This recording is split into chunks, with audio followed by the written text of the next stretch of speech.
కేసీఆర్ గారి ప్రెస్ మీట్లో నిన్న హరీష్ రావు గారికి జరిగిన అవమానం అది అంతా ఇంత కాదు నిజంగా.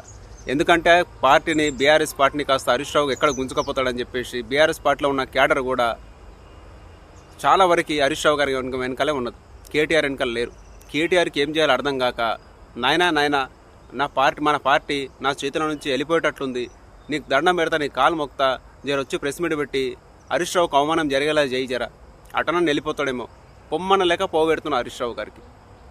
నిన్న కూర్చొని ఇక కుర్చిస్తలేరు, వెళ్ళిపోతుంటే కూడా తీసుకొచ్చి కూర్చోబెడుతున్నారు. నిజంగా ఎంత వీళ్ళ పార్టీలో ఎంత కుమ్ములాట, అంతర్గత కుమ్ములాటలు అంటారు చూసినావా. తెలంగాణ సమస్యలు పట్టించుకోరు వీళ్ళు. ఇప్పుడు అసెంబ్లీకి వచ్చి మాట్లాడరు వీళ్ళు. తెలంగాణ సంపదను దోచుకున్న విధానం మీద అసెంబ్లీకి వచ్చి మాట్లాడరు. అంతర్గత కుమ్ములాట. బీఆర్ఎస్ పార్టీని హరీష్ రావు గుంజుకోపోతాడా, కేటీఆర్ గుంజుకోపోతాడా? అసలు ఉంటుందా ఉండదా? కేటీఆర్ బాధ, కేసీఆర్ గారి బాధ, దాంట్లో భాగంగానే నిన్న హరీష్ రావు గారికి ఘోరాతి ఘోరమైన అవమానం జరిగింది.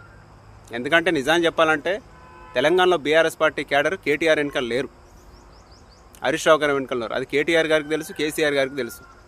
దాన్ని కాపాడుకోవడం కోసమే ఫామ్ హౌస్ అనే కొట్టం నుంచి బయటకు వచ్చి కాక ప్రెస్ మీట్ పెట్టిండు తప్ప